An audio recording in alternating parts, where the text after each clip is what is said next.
मेरे प्रियो, जैसे जैसे हम परमेश्वर के पीछे, प्रभु यीशु मसीह के पीछे चलते हैं, तो हम पाप के प्रति बहुत ज़्यादा सेंसिटिव हो जाते हैं।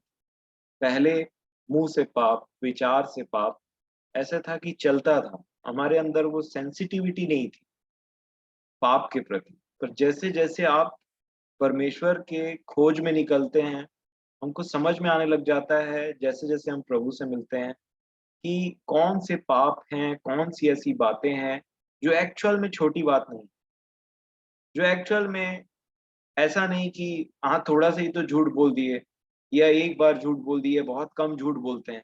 नहीं, वो छोटा-सा छोटा दाग भी पवित्र आत्मा हमको ऐसा कायल करता है कि हम उस चीज़ को जब तक ना छोड़ लें, जब तक उससे टोटली मुक्त ना हो जाएँ, तब तक हम एक्चुअल में शांति महसूस नहीं करते। और इसीलिए परमेश्वर के पीछे चलना मतलब प्रभु यीशु मसीह की वो बात है कि तुम पवित्र बनो जैसा तुम्हारा परमेश्वर, तुम्हारा पिता पवित्र है। तो जब आप पवित्रताई का पीछा करते हैं, जब आप उस पवित्र जीवन के पीछे चलते हैं, तो आप कॉम्प्रोमाइज़ नहीं करते, क्योंकि हमें जो ड्रेस दिया गया है, हमारा जो वस्त्र है, कोई भी इंसान जैसे एक सफ़ेद वस्त्र पहने हुए है, तो उसमें एक दाग को भी बर्दाश्त नहीं करेगा, या उसको एक छोटा-सा छोटा दाग भी, ऐसे नहीं कि इस तरफ थोड़ा-सा दाग चलता है, इस तरफ थोड़ा-सा दाग चलता है, परंतु उस छोटा-सा छोटा दाग से भी वो बचने का प्रयास करेगा। और इसीलिए जब आप परस्यू करते हैं, आप पीछा करते हैं उस पवित्र जीवन का, कि जैसा मेरा प्रभु पवित्र, जैसा पिता पवित्र है, वैसा मैं भी पवित्र बनूँ, तो आपके अंदर में एक छोटे से छोटे चीज़ का भी आप कॉम्प्रोमाइज़ करने के लिए रेडी नहीं रहते। हमको वो जीवन जीना पड़ता है। और आप देखिए कि परमेश्वर हमें बहुत से पापों से बचा करके रखते हैं, और मैं चाहता हूँ कि आज हम इस चीज़ को एक्नॉलेज करें कि हमें परमेश्वर ना अनगिनत पापों से बचा करके रखे, और ये बहुत बड़ी सच्चाई है। और जब आप अपने जीवन को देखेंगे कि बहुत जगह में आप कुछ ऐसा करने से या बोलने से आपको कोई रोक लेता है कि आपको उस चीज़ का बाद में जाकर के रिग्रेट ना हो, पछतावा ना हो कि मैंने ऐसा क्यों बोला या ऐसा क्यों किया या मुझसे ऐसा क्यों हुआ। तो आप देखिए, इसमें परमेश्वर पिता के अनुग्रह का, जो प्रभु यीशु मसीह के नाम से हम पर बहुतायत से है, बहुत बड़ा हाथ है। और ये कोई जो छोटे से छोटा व्यक्ति मतलब जिसने आज नया जन्म पाया हो, और चाहे वो बहुत सालों का एक ऐसा प्रचारक हो, ऐसा सेवक हो जो परमेश्वर को बहुत समय से जानता है। ये छोटे से बड़े तक हर किसी के लिए परमेश्वर का ये अनुग्रह बहुत इम्पोर्टेंट है, जो हमको पाप से बचाए। हम अपने जीवन में हम बोलते हैं ना, जाने-अनजाने, अब जाने में पाप करने वाले बात वो हम जानते हैं। और मेरा ऐसा है कि मेरी प्रार्थना ऐसा ना हो कि जाने-अनजाने में, अनजाने में जो भी पाप होते हैं उसको परमेश्वर क्षमा करते हैं, और बहुत से पापों से हमको बचाते हैं ताकि हमसे अनजाने में भी पाप ना हो। और इसके बारे में बाइबिल गवाही देती है, मैं इसलिए ये बात बोल रहा हूँ। और जाने में जो पाप हो रहा है, अगर हम जानते हैं, तो ये हाई टाइम है कि हम उससे घृणा करें। और जब तक हम मन फिरा करके वो जाने में जो पाप हुआ है, वो ना हटा लें, तो मैं समझता हूँ हमारे जीवन में अभी भी बहुत कमी। और इसीलिए आप देखिए, परमेश्वर का वचन यहूदा की पत्री में एक वाक्य बोलता है, एक लिखा है यहूदा 24 वचन में, क्योंकि इसमें एक ही अध्याय है। इसमें लिखा है, यहूदा की पत्री आप निकाल लीजिए, प्रकाशित वाक्य के जस्ट पहले वाला है, तो जल्दी आसानी हो जाएगा निकालने में। यहूदा 24 वचन, देखिए यहाँ पे क्या लिखा है। जब मैं और आप परमेश्वर के पीछे उस पवित्रता के खोजी हो जाते हैं और उसके पीछे चलने का प्रयास करते हैं, तो एक्चुअल में परमेश्वर हमें बहुत सारे पापों से बचाता है, जैसे मैंने बोला। और वही वचन यहाँ का वर्णन है, अब जो तुम्हें ठोकर खाने से बचा सकता है, अब जो तुम्हें ठोकर खाने से बचा सकता है और अपनी महिमा की भरपूरी के सामने मगन और निर्दोष करके खड़ा कर सकता है, मेरे प्रियो।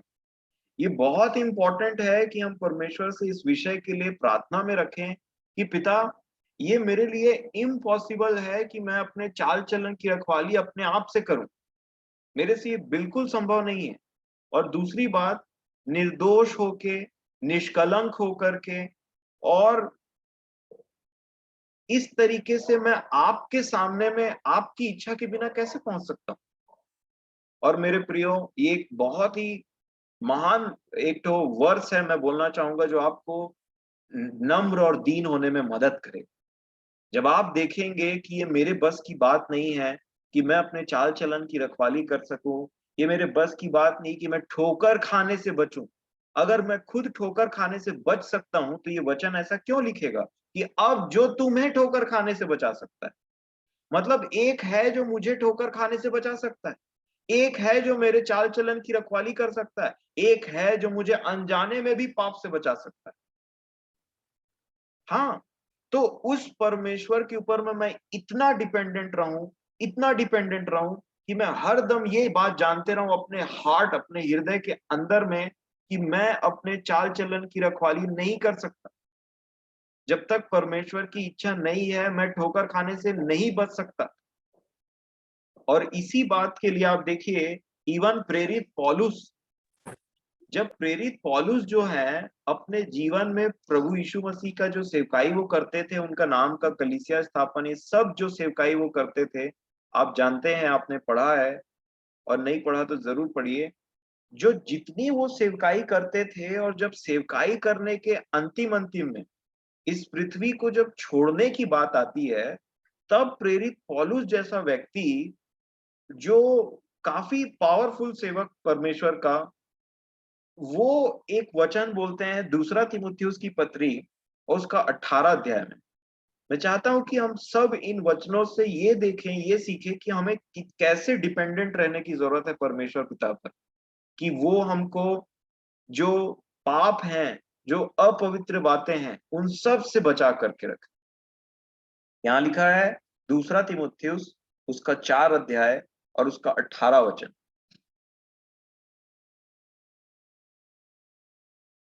पौलुस बोलते हैं, और प्रभु मुझे हर एक बुरे काम से छुड़ाएगा और अपने स्वर्गीय राज्य में सुरक्षित पहुंचाएगा। आप देखिए, ये व्यक्ति है जिनका बहुत थोड़ा सा समय बाकी है इस पृथ्वी में, उनके हिसाब से, इस पत्री के हिसाब से। क्योंकि अगर आप दूसरा तीमुथियुस उसका 4 अध्याय और उसका 6वां वचन पढ़ेंगे, तो यहाँ लिखा है, क्योंकि अब मैं अर्घ के समान उंडेला जाता हूं। दूसरा तीमुथियुस 4 का 6 पढ़ रहा हूं मैं। अब मैं अर्घ के समान उंडेला जाता हूं, और मेरे कूच का समय आ पहुंचा है। मतलब मैं यहाँ से जाने वाला हूं, ठीक है, बहुत कम समय बाकी है। पौलुस बोल रहे हैं तीमुथियुस को, फिर क्या बोल रहे हैं वो 7वें वचन में, मैं अच्छी कुश्ती लड़ चुका हूं, मैंने अपनी दौड़ पूरी कर ली है। मतलब मैंने अपनी दौड़ पूरी कर ली, मैंने अच्छी कुश्ती लड़ी, परंतु वो थोड़ा सा समय बाकी है ना तीमुथियुस, जो मेरा इस पृथ्वी पर, वो थोड़ा सा समय कि मैंने अपना पूरा काम कंप्लीट भी कर लिया, और अब मैं प्रभु यीशु मसीह के नाम से बलिदान होने पर, अपने आप को बलिदान करने पर, उस थोड़े से समय में, जो थोड़ा सा समय बाकी है, जो मैंने सब काम को कंप्लीट किया उसके बावजूद भी, वो जो थोड़ा सा समय बाकी है ना, उस थोड़े से समय में परमेश्वर मुझे हर बुराई से बचाएगा। ये पौलुस बोलना चाह रहे थे। अब आप, आपने अभी मैंने 6वें 4 का 6 से 7 तक पढ़ा, और इवन 8 में वो ये बोलते हैं, देखिए क्या लिखा है दूसरा तीमुथियुस 4 के 8 में, भविष्य में मेरे लिए धर्म का वह मुकुट रखा हुआ है, जिसे प्रभु जो धर्मी और न्यायी है मुझे उस दिन देगा, और मुझे ही नहीं वरन, मतलब मेरे पास में, मैंने अपनी दौड़ पूरी की, मैंने अच्छी कुश्ती लड़ा, मेरे लिए धर्म का भी वो मुकुट रखा है, परंतु एक थोड़ा सा समय बाकी है मेरा पृथ्वी पर, कि मैं अर्घ के समान उंडेला जाऊंगा। बट मतलब मैं, अब मेरी मृत्यु होने पर, उस थोड़े से समय के लिए भी पौलुस परमेश्वर पर इतना डिपेंडेंट थे, इतना डिपेंडेंट थे। उन्होंने ये नहीं बोला कि मैंने ये काम कर लिया, वो काम कर लिया, तो मैं अब जाऊंगा। ये बात उन्होंने बोला कि मैंने अपनी दौड़ पूरी कर ली, मैंने अच्छी कुश्ती लड़ी, और मैं अब प्रभु के पास जा रहा हूं जो मुझे मुकुट देगा। परंतु वो जो थोड़े समय के लिए जो जीवन उनका बाकी इस पृथ्वी पर, उनके लिए, अगर आप इसी का 18 वचन पढ़े जो मैंने पढ़ा था, दूसरा तीमुथियुस 4:18 तो पौलुस बोलते हैं कि और प्रभु मुझे हर एक बुरे काम से छुड़ाएगा और अपने स्वर्गीय राज्य में सुरक्षित पहुंचाएगा। मतलब पर मैंने सारा काम कर लिया, परंतु वो जो थोड़ा सा समय इस मेरे पृथ्वी पर बाकी है, उस थोड़े समय में परमेश्वर मुझे बुराई से सुरक्षित रखेगा। उस थोड़े समय में जब तक मैं यहाँ से कूच करके ना चले जाऊं उसके पास में, उस थोड़े समय भी परमेश्वर मुझे बुराई से बचाएगा। वो मुझे बुराई में पढ़ने नहीं देगा, चाहे वो किसी प्रकार का भी बुराई हो। तो आप देखिए इन दो वचनों को अगर आप मेल करेंगे तो आप पाएंगे कि परमेश्वर ही है जो आपको ठोकर खाने से बचा सकता है। ये इम्पॉसिबल है मेरे और आपके थ्रू कि हम बोलें कि हम ये वचन जानते हैं, या हम जानते हैं कि चोरी नहीं करना है, झूठ नहीं बोलना है, और बहुत सारी बातों को जो हम जानते हैं जो परमेश्वर जो पवित्रता के अनुसार नहीं है, जो खरी शिक्षा के अनुसार नहीं है, आप उन सब चीजों को जानने के बावजूद भी उसमें पढ़ सकते हैं। अगर परमेश्वर मुझे और आपको ना बचाए तो आप उन सब चीजों में ठोकर खा सकते हैं जिसको आप जानते हैं कि ये सही है और ऐसा नहीं करना है। आप उनमें भी पढ़ सकते हैं अगर परमेश्वर आपको और मुझे ठोकर खाने से ना बचाए तो। और इसीलिए ये अपने आप में हृदय में मैं समझता हूँ ये वो नम्रता और ये दीनता आपके अंदर में पैदा करेगा जब आप समझ जाएंगे कि मैं अपने चाल चलन की रखवाली नहीं कर सकता। चाहे आप इस पृथ्वी में सबसे पावरफुल परमेश्वर के सेवकों में से एक क्यों ना हो, वो आपको नम्र और दीन करते हैं ताकि क्योंकि मैं जानता हूं, क्योंकि जिस जगह में मैं अभी तक खड़ा हूं, मैं जिस परमेश्वर के मार्गों में अभी तक बना हूं, वो सिर्फ और सिर्फ परमेश्वर के अनुग्रह का कारण। वो सिर्फ और सिर्फ परमेश्वर की वो उपस्थिति है, वो एक्चुअल में वो उनका दया है, उनका अनुग्रह है जो मैं पाप से बचा हुआ। और इसलिए मेरे प्रियो, हमारी जब हम ऐसे चीजों को जानते हैं तो हमारी प्रार्थना बदलती है, हमारा माइंडसेट बदलता है, हमारे हृदय में एक परिवर्तन आता है कि आप अपने आप को जब कोई भी नहीं देखते रहता है तो आपका अपने बारे में सोच क्या रहता है। ये बहुत इंपॉर्टेंट चीज है कि मेरे हृदय में क्या बातें हैं। और जब मेरे हृदय में परमेश्वर का वचन एंटर करता है और ऐसे वचन एंटर करते हैं तो मैं समझता हूं कि मैं कितना असहाय हूं। और जब मैं समझता हूं कि मैं कितना असहाय हूं तो मेरी प्रार्थना निकलती। और जब मुझे मेरे ही दशा की समझ नहीं है कि मैं कितना जरूरतमंद हूं, कितना असहाय हूं, तो मैं कैसे प्रार्थना करूं। और इसीलिए ये एक सबसे बड़ा लेसन है कि परमेश्वर ही है जो मुझे और आपको ठोकर खाने से बचा सकता है। जो इतने समय में हम बहुत सी बुराइयों से बचे रहे, वो परमेश्वर ही है जिसने मुझे और आपको बचा करके रखा। तो मैं और आप इसमें क्या कर सकते हैं? ये एक्चुअल में संपूर्ण तरीके से परमेश्वर का काम है, परंतु परमेश्वर चाहते हैं कि मैं और आप अपने अंदर में उनके कुछ क्वालिटीज को रखें जो दिन प्रतिदिन डेवलप होते जाते हैं, बढ़ते चले जाते हैं। और मैं आज आपके सामने में एक ऐसी क्वालिटी के बारे में बात करूंगा जो परमेश्वर हमसे एक्सपेक्ट करते हैं और वही उस चीज को डेवलप करते हैं हमारे हृदय में, और उसका नाम है इंटीग्रिटी, खराई। खराई। आप देखिए, मैं आप अगर उत्पत्ति की पुस्तक में पढ़ेंगे तो अब्राम मैं बोलना चाहूंगा, मैं चाहता हूं आप मेरे साथ में उत्पत्ति और उसका 15 अध्याय निकालें और पहला वचन देखिए। परमेश्वर पिता ने अब्राम से एक ऐसी बात बोली जो मेरे को समझ में नहीं आया कि क्यों इन्होंने ऐसा बात बोला। उत्पत्ति की पुस्तक 15 अध्याय और उसका एक वचन यहां लिखा है, इन बातों के पश्चात यहोवा का यह वचन दर्शन में अब्राम के पास पहुंचा। है ना? उत्पत्ति का 15 का 1। अब ध्यान से देखिए यहां परमेश्वर ने अब्राम से बोला क्या। लिखा है, हे अब्राम मत डर, मैं तेरी ढाल और तेरा अत्यंत बड़ा प्रतिफल मैं हूं। मैं चाहता हूं आप यहां पे सिर्फ ढाल के ऊपर में फोकस करें। सबसे पहले तो परमेश्वर ने उनको बोला कि मत डर, लेकिन उसके बाद बोला आई एम योर शील्ड, मैं तेरी ढाल हूं, ढाल। और ढाल बोलने से वो एक सोल्जर के पास में रहता है, एक कॉमन आदमी के पास में ढाल नहीं होता। एक सैनिक, सोल्जर या पुलिसमैन जो रहते हैं उन्हीं के पास में शील्ड रहता है। और ये जो शील्ड है, जो भी कुछ सामने से आ रहा है, शील्ड में पहले लगता है। आप इमेजिन करिए, आपके पास एक हाथ में एक ढाल है और जो भी चीज आप देखते हैं सामने आ रहा है, आप उसको, कोई खतरे की चीज है तो आप उसको सामने करते हैं। और परमेश्वर उन लोगों के लिए ढाल बनता है जिनके अंदर खराई होती। परमेश्वर ने अब्राम से बोला, मैं तेरी ढाल हूं। तो मैंने बोला कि अब्राम तो अभी जस्ट 14 अध्याय में एक ठो लड़ाई जीत करके आ रहा है, जहां लूत को बंदी बना लिया गया था। आप जरूर पढ़िएगा 14 अध्याय, क्योंकि 15 अध्याय 14 से पहले नहीं आता, 14 पहले आता है फिर 15 आता है, तो समझ में आएगा कि 15 में ऐसा क्यों लिखा। जब मैं इस बात पर मनन कर रहा था तो परमेश्वर ने मुझ पर अनुग्रह किया और मेरी समझ को खोला। और मैंने जो सीखा वो ये है कि मैं इस बात से कंफ्यूज था कि परमेश्वर पिता, मतलब मैं परमेश्वर पिता नहीं, मैं अपने आप से क्वेश्चन पूछ रहा था कि यहाँ पे जब अब्राम एक लड़ाई को जीत करके आए हैं और लूत को छुड़ा लिया उन्होंने, राजाओं को उन्होंने मारा, खत्म किया और उसके बाद में लूत को छुड़ा लिया, तो परमेश्वर पिता ये क्यों बोल रहे हैं कि मत डर? और उस व्यक्ति को अभी क्या जरूरत कि मैं तेरी ढाल हूं, उन्होंने क्यों कहा? तो कुछ कुछ बातें थी जो आपको थोड़ा सा लगता है कि ये क्यों प्रभु, परंतु प्रभु ही है जो हमारी समझ को खोलते हैं। और जब उन्होंने मेरी समझ को खोला तो एक्चुअल में मेरा ध्यान इस शील्ड पर गया, ढाल पर गया। और जब मैं आज ढाल के बारे में बात करूं तो आप इस चीज को अपने हृदय में प्रभु करें कि आपके हृदय में ये बातें प्रवेश करें।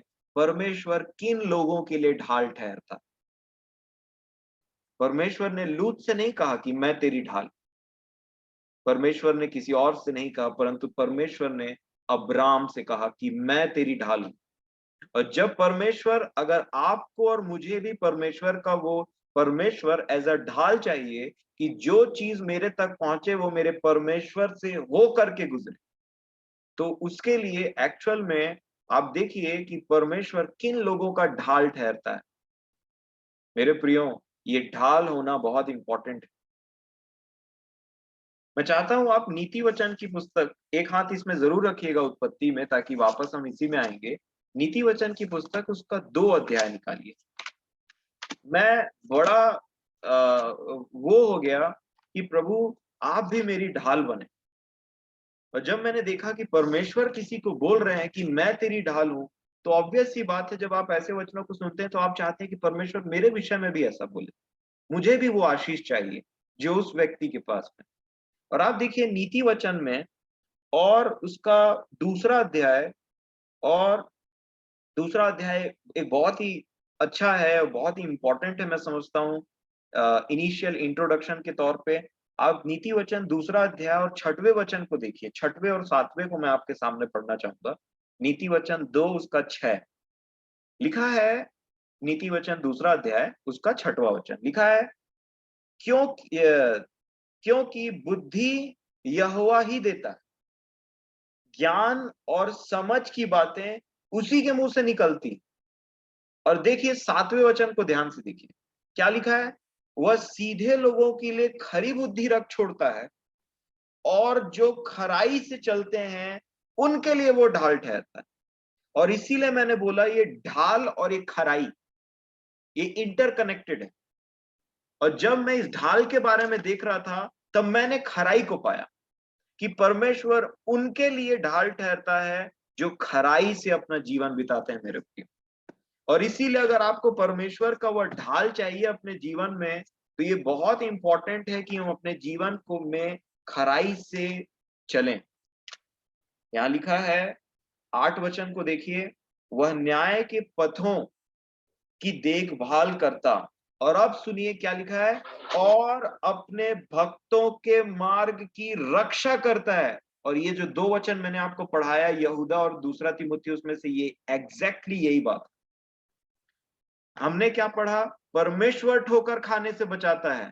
फिर क्या पढ़ा? पौलुस बोल रहे थे कि वो मुझे सुरक्षित वहां पहुंचाएगा।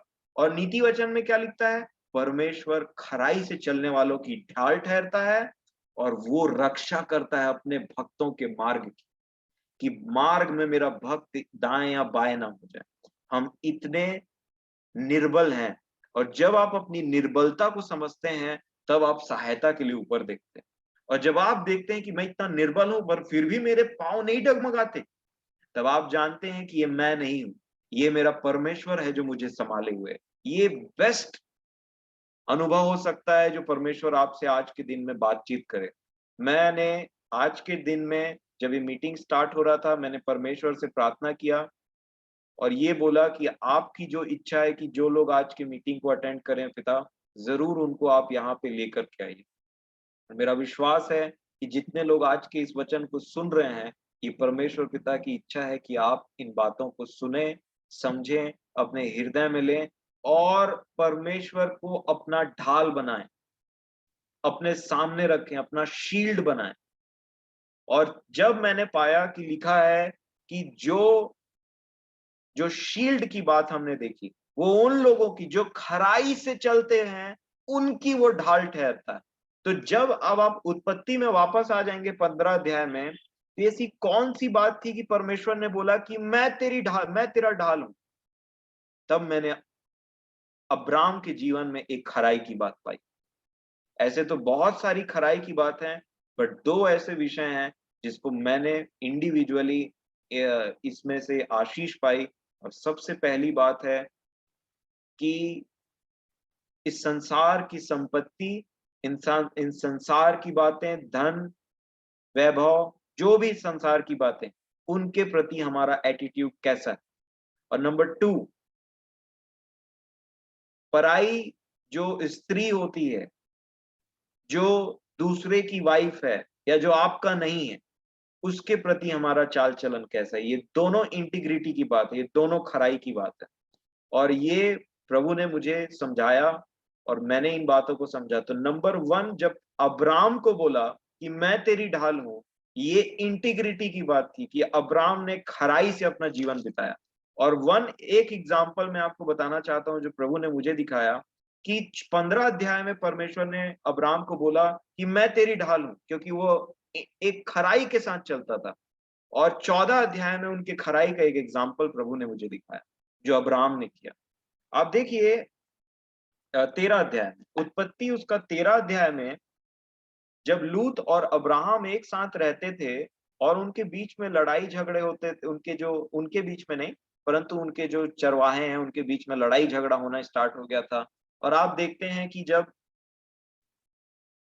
उनके चरवाहे हैं उनके बीच में लड़ाई झगड़ा स्टार्ट हुआ, तो वो कंप्लेन करते होंगे अपने अपने मालिक को, या उनको पता चलता होगा, तो वो आपसी मनमुटाव को उतना टाइम पैदा कर रहा था, आपसी मनमुटाव ला रहा था उनके बीच में। तो अब्राम ने एक डिसीजन लिया, और इसमें मैंने उनके खराई को देखा प्रभु के दया से। अब देखिए उत्पत्ति 13 अध्याय और उसके 8 वचन में ऐसा लिखा है, ये बहुत इंपॉर्टेंट लेसन है मैं समझता हूं हमारे लिए, बाकी सब लेसन्स के जैसे। तब अब्राम लूत से कहने लगा, मेरे और तेरे बीच और मेरे और तेरे चरवाहों के बीच में झगड़ा ना होने पाए, क्योंकि हम लोग भाई बंधु हैं। पर मैं अब्राम ने ये देखा कि ये तो लड़ाई झगड़ा हमारे बीच में मनमुटाव पैदा कर देगा।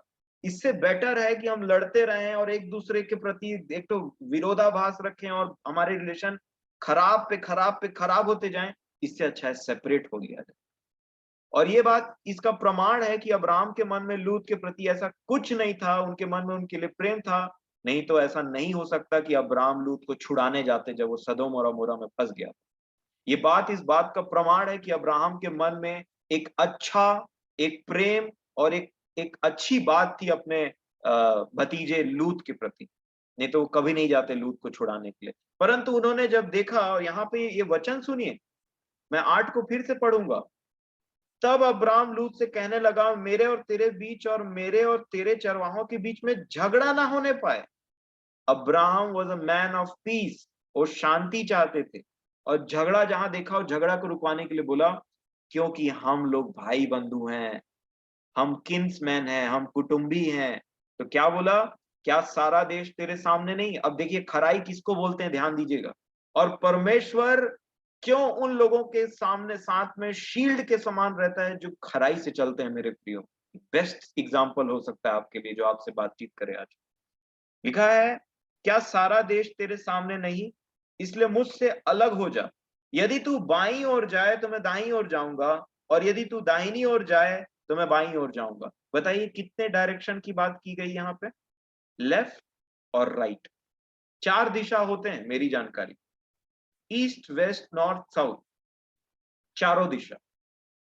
अब्राहम यहाँ लूत से बोलते हैं या तो आप लेफ्ट चूज कर लो या तो आप राइट चूज कर लो। एक बड़ा, जो घर का बड़ा है वो छोटे को अवसर दे रहा है। नहीं तो अधिकतर बड़े लोग हक मार लेते हैं, मैं बड़ा हूं, मैं बताऊंगा कि क्या होगा ऐसे करके। परंतु इनके मन में ना कोई लालच ना कोई ऐसी बात थी, क्योंकि इनको पता था मैं परमेश्वर के साथ चलता हूं, ये परमेश्वर मेरा भाग है। और इसीलिए उन्होंने, जो आदमी परमेश्वर से मिल लिया, वो एक्चुअल में निचले, जो नीचा जमीन है, जमीनी स्तर वाला जमीन है, उसमें ऑफर कर दिया, यदि तू दाएं जाएगा मैं बाएं जाऊंगा, यदि तू बाएं जाएगा मैं दाएं जाऊंगा, चूज, तेरे को जो तू बोले मैं वो करूंगा। और जब उसने ये खराई दिखाई तो आप देखिए लूत ने क्या किया। लिखा है, तब लूत ने आंख उठाकर यरदन नदी के पास वाली सारी तराई को देखा कि वह सब सींची हुई है। जब तक यहोवा ने सदोम और अमोरा को नष्ट न किया था, तब तक सुअर के मार्ग तक वह तराई यहोवा की वाटिका और मिस्र देश के समान उपजाऊ थी। तो लूत को क्या लगा, ये बेस्ट मौका है, जब मेरे को चॉइस दिया गया है तो मैं बेस्ट न चुनूंगा। और यही वो समय रहता है जब आप इंटीग्रिटी में चलते हैं ना, तो आप जो कुछ करेंगे, हो सकता है वो आपके परिवार वालों को या आपको थोड़ी देर के लिए खुद को लगे कि ये तो, इसमें तो मेरा नुकसान है। वो अच्छा अच्छा को वो ले लेगा तो मैं क्या पाऊंगा, सड़ा गला। जब उसने सींची हुई तराई को ले लिया तो मैं क्या पाऊंगा, सूखी हुई तराई। अब्राहम ने ये नहीं सोचा। तो लूत के पास आंख है तो अब्राहम के पास आंख नहीं था। उसने सब चीज को देखा, परंतु उसने इवेल्युएट नहीं किया अपने हृदय में कि ऐसा होगा तो अरे मैं एक काम करता हूं, इसको ठग दूं या फिर कुछ ऐसा कर दूं। परंतु उसके जस्ट बाद क्या लिखा है, मैं चाहता हूं आप इस वचन को ध्यान दें, 11 वचन में, इसलिए लूत अपने लिए यरदन की सारी तराई को चुन के पूर्व की ओर चला और वे एक दूसरे से अलग हो गए। अब देखिए क्या लिखा है, मैं चाहता हूं इसके बाद आप देखिए, इसको पढ़िएगा। अब समय की कमी के कारण मैं 14 वचन को आपको पढ़वाना चाहूंगा। क्या हुआ देखिए उसका अंत, और परमेश्वर ने अब्राहम के हृदय को देख के क्या किया। लिखा है, जब लूत अब्राहम से अलग हो गया, कब हुआ ये आगे का बात कब हो रहा है, जब लूत सेपरेट हो गया, अच्छा जगह को चुन के चला गया। अब क्या लिखा है, तब उसके पश्चात यहोवा ने अब्राहम से कहा, आंख उठाकर जिस स्थान पर तू है वहां से कितने दिशाओं में देख। लेफ्ट राइट वाला बात किया क्या, उत्तर दक्षिण पूरब और पश्चिम, चारों थे। मैं पढ़ना चाहूंगा इस वचन को, आंख उठाकर जिस स्थान पर तू है वहां से उत्तर दक्षिण पूरब पश्चिम चारों ओर दृष्टि कर। और क्या बोला, क्योंकि जितनी भूमि तुझे दिखाई देती है उस सब को मैं तुझे और तेरे वंश को युग युग के लिए दूंगा। आप इसको प्रैक्टिकली समझिए, आप अब्राहम की जगह में होते और आप लूत को एक ऐसा चीज ऑफर कर रहे हैं जो आपको समझ में आ रहा हो कि मेरा नुकसान हो सकता है शायद, लेकिन चूंकि आपके मन में वो खराई है, वो इंटीग्रिटी है, और आप परमेश्वर को अपना भाग मान करके चलते हैं और परमेश्वर पर भरोसा करते हैं और जानते हैं अपने हृदय में कि मैं जो कर रहा हूं ना वो परमेश्वर देख रहा है। भले लूत समझ नहीं पाए, लेकिन परमेश्वर देख रहा है कि मैं अपने हृदय में क्या विचार करके ऐसा बोल रहा हूं, क्या विचार करके अगले को ऐसा रख रहा हूं। और जब उसने, उसको ये नहीं पता था, परमेश्वर ने पहले नहीं बताया अब्राहम को कि बोल देना लूत को कि बाएं चले जाना है तो बाएं चले जाए, दाएं चले जाना है। परंतु चूंकि अब्राहम ने ऐसा किया और लूत जब सेपरेट हो गए, अलग हो गए, तो परमेश्वर ने अब्राहम के हृदय में एक बात देखा, ये व्यक्ति खरा है। और जो लोग खराई से चलते हैं उनके लिए वो ढाल ठहरता है। उसने दिया राइट लेफ्ट दोनों में से कोई एक सा अच्छा पार्ट, और मिला क्या, चारों दिशा। उसने लेफ्ट दिया होगा तो उसको 3 और मिला ऊपर से। और जब ये चीज डील हो रहा था ना, तो लूत को लगा होगा मैंने बहुत अच्छा भाग पाया, मैंने बहुत अच्छा उपजाऊ जगह पाया। बट लास्ट में वो चीज सदोम और अमोरा निकला।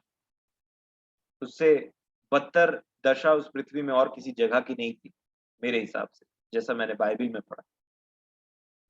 मेरे प्रियो, एक तो एक एग्जाम्पल था। इसके जस्ट बाद आप 14 अध्याय में जरूर पढ़िएगा। 15 अध्याय के जस्ट पहले, मैं नहीं पढ़ाऊंगा उसको अभी, 15 अध्याय इससे पहले आरंभ हो, उससे जस्ट पहले आप पढ़िए कि अब्राम का मटेरियलिस्टिक चीजों के प्रति, पैसा हो, जो भी चीज, जब हम इस पृथ्वी पे जिसको हम अपना धन संपत्ति बोलते हैं पृथ्वी का, उसके प्रति अब्राहम का जो दृष्टिकोण था वो एक्चुअल में एक खरे मनुष्य का सा था। एक तो हमने लूत का वाला एग्जाम्पल देखा, और दूसरा आप 14 अध्याय का 21 वचन को देख सकते हैं, जब अब्राहम ने एक्चुअल में बचाया लूत को, और सदोम के राजा से जब वो बात कर रहा था। तो यहां पे भी आप एक इंटीग्रिटी को देखेंगे। उसने बोला कि आप देखिए 23 वचन में बोला कि मैं परमेश्वर की शपथ खाता हूं कि जो कुछ तेरा है उसमें से न तो मैं एक सूत और न जूती का बंधन, ना कोई और वस्तु लूंगा, कि तू ऐसा ना कहने पाए कि अब्राहम मेरे ही कारण धनी हुआ। मैं आपको यह बताना चाह रहा हूं कि मन की खराई में एक एक पार्ट है कि आपका और मेरा इन मटेरियलिस्टिक चीजों के प्रति क्या दृष्टिकोण रहता है, कैसे हम जीवन बिताते हैं, क्या खराई है मेरे हार्ट में, मेरे हृदय में। और अगर नहीं भी है तो इस बात को जानना है कि नहीं है, और मन फिराना है, और परमेश्वर से इस चीज को मांगना है। आप जक्कई का एग्जाम्पल देखिए, वो बहुत ही करप्ट व्यक्ति था, परंतु एक दिन उसने निर्णय लिया और बोला कि मैंने जिसका जिसका लिया उसको एक नहीं 4 गुना वापस कर दूंगा। पर प्रभु बोलते हैं आज इस घर में उद्धार आया है। ये पॉसिबल है इंटीग्रिटी को पाना, क्योंकि हम में से बहुत से ऐसे होंगे जिनमें किनके हार्ट में इंटीग्रिटी नहीं है, खराई नहीं है, मटेरियलिस्टिक चीजों के प्रति दूसरों को ठगने का प्रयास करते हैं, या ये कोशिश करते हैं कि कैसे ना कैसे दिमाग लगा करके इसका ज्यादा पा लिया जाए, यहाँ का जमीन, वहां का पैसा, ये वाला बहुत सारा चीज दिमाग में गुणा भाग चलते रहता है। और इसलिए हम बहुत अधिकतर हमको क्या मिलता है पता है, हम सोचते हैं कि बहुत अच्छा पाए ठग करके किसी को, पर वो सदोम और अमोरा निकलते, उसमें कोई आशीष नहीं रहती। ये बहुत इंपॉर्टेंट लेसन है मेरे प्रिय। प्रभु करें कि जो खराई से चले, जो हमारे मन में खराई उत्पन्न करे परमेश्वर, और तब वो हमारा शील्ड ठहरे। लिखा है जो खराई से चलते हैं परमेश्वर उनका ढाल ठहरता है। और तभी यहां पे लिखा क्या बोला कि मैं तेरी ढाल हूं अब्राम, क्योंकि तूने खराई से बर्ताव किया। और मेरे प्रियो, समय खत्म होने के चलते और भी कुछ एग्जाम्पल्स हैं खराई के, जिसको प्रभु करे कि हम आने वाले दिनों में समझें। परंतु मेरा आपसे निवेदन है, जितना आज हमने पढ़ा, जितनी बातों को आपने सुना, और जो वचन ने आपसे बातचीत किया, ऐसे तो परमेश्वर का हर एक वचन बातचीत करता है, परंतु आप रिवाइज करिए कि हम ठोकर खाने से नहीं बच सकते अपने आप से। और नंबर 2, परमेश्वर मेरे और आपके हृदय में वो इंटीग्रिटी दे कि हम छीना झपटी, मारपीट और किसी को धोखा दे करके कोई वस्तु हासिल करके सोचें कि हमने अगले को ठग लिया या कुछ ऐसा काम किया। ये इम्पॉसिबल है कि उसमें परमेश्वर की आशीष हो। परंतु आपको थोड़े देर के लिए लग सकता है कि हमारा जो गया हमको लॉस हो गया, परंतु आप अपने हार्ट में, अपने हृदय में ये भरोसा रखते हैं कि परमेश्वर, अगर आप लेफ्ट और राइट के में ही विश्वास योग्य रहे तो परमेश्वर आपको चारों दिशाओं देने का हिम्मत रखता है। ये चीज मैंने देखा कि अब्राम के अंदर में वो इंटीग्रिटी थी, उनके हार्ट में। ये हृदय के अंदर की बातें, मैं कोई सुपरफिशियल बात नहीं कर रहा हूँ। ये आप मेरे और आपके प्रत्येक व्यक्ति के, अलग अलग व्यक्ति के यहाँ पे जो बैठे हैं, इंडिविजुअल बात है कि मेरा हार्ट, मेरा हृदय कैसा है मटेरियलिस्टिक चीजों के प्रति, मेरा हार्ट कैसा है मेरे परिवार के लोगों के प्रति, मेरे भाई के प्रति, मेरी बहन के प्रति, चीजों के प्रति। क्या मैं लोगों को ठगता हूं? क्या मैं कोई चतुराई करके ऐसा काम कर लेता हूं जिससे मुझे ज्यादा हासिल हो जाता है थोड़ी देर के लिए? या मैं एक लूज करने वाला व्यक्ति? क्या मैं ऐसा व्यक्ति हूं कि परमेश्वर का भय मान करके उसको अपने सामने रख करके, प्रभु मैं इसे ये दूंगा चाहे मुझे कुछ भी मिले? क्योंकि आप मुझे जानते हैं कि मैंने किन बातों को अपने हृदय में रखा है। और मेरे प्रियो, बहुत ही ट्रेमेंडस अमाउंट ऑफ ब्लेसिंग्स है ऐसा जीवन जीने में। बहुत बहुतायत की आशीष है।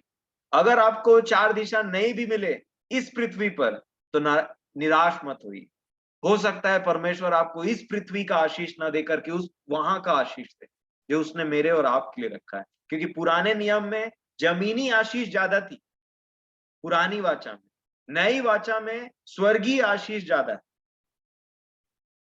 तो मैं आपको बोलता हूं, अगर आप कभी ठगाएं पारिवारिक मामले में, आपको लगे कि मेरे साथ ठीक नहीं हुआ, अपने हार्ट में बोलिए, प्रभु मैंने इसलिए ऐसा किया क्योंकि मैं उस व्यक्ति से प्रेम करता, मैंने प्रेम को उस चीजों से ज्यादा ज्यादा महत्व दिया है, इसलिए मैं ठगाने के लिए भी रेडी हूं, अगला मुझे ठगता है तो।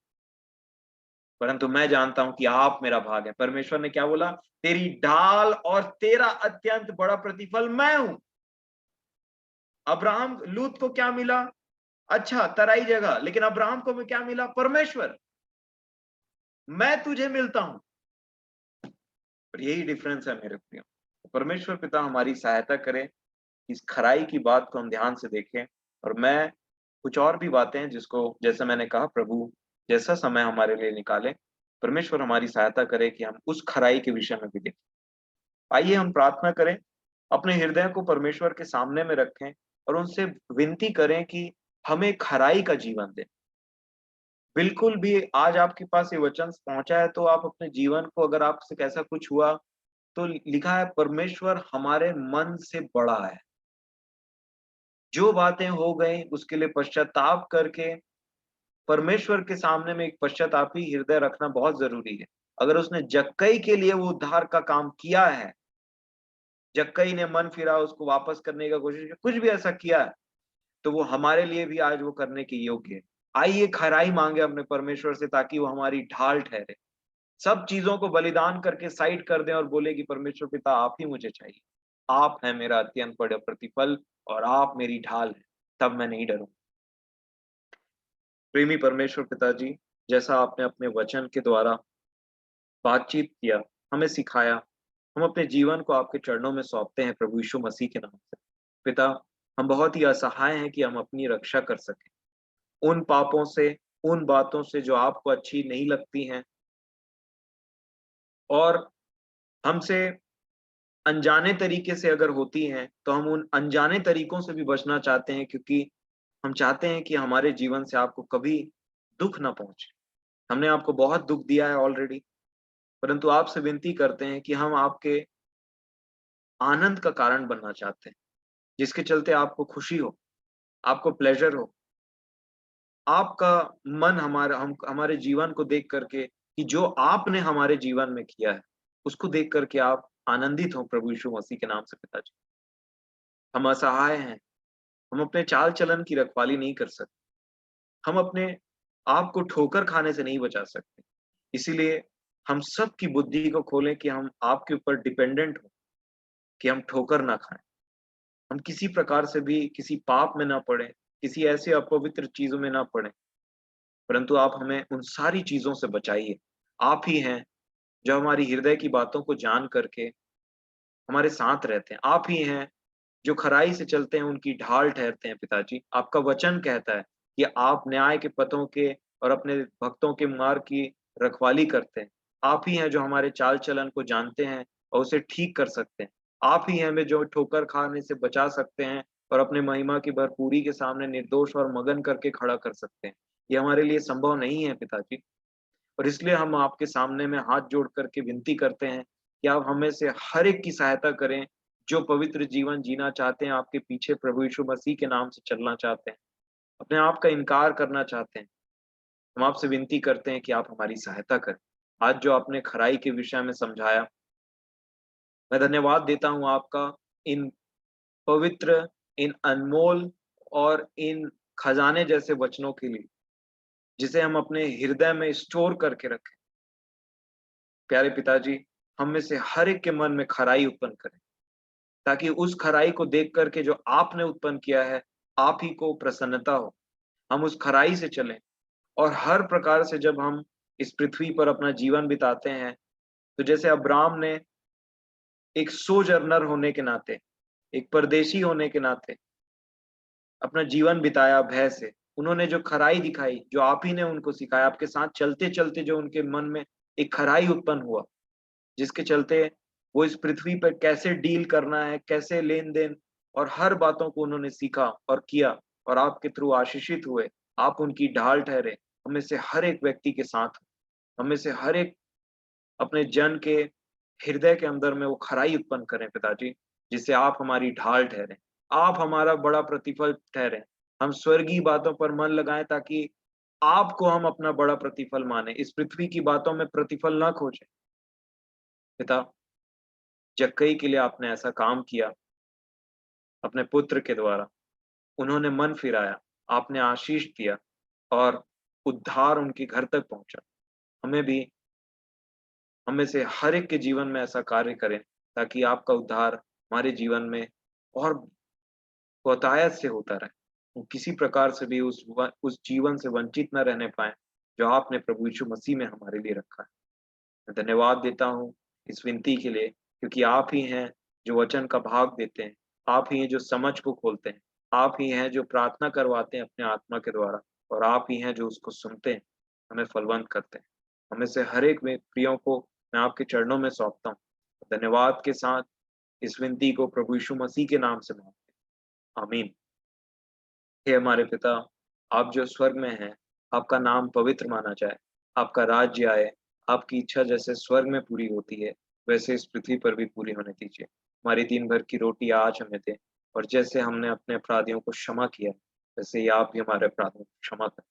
हमें परीक्षा में ना पड़ने दें, परंतु बुराई से बचा लें, क्योंकि राज्य और पराक्रम और महिमा सदैव आप ही की। आमीन।